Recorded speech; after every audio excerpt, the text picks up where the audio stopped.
That's the reason why when we raise an altar of prayer,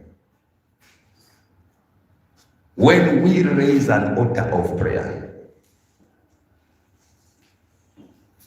it's more of we have entered a refinery. So it be a refinery. Once again, a refinery. Once again, a refinery. That is an altar of prayer is a refinery. And in a refinery, there are two things that go to part of the functions of a refinery. Number one is purification. So it means purification.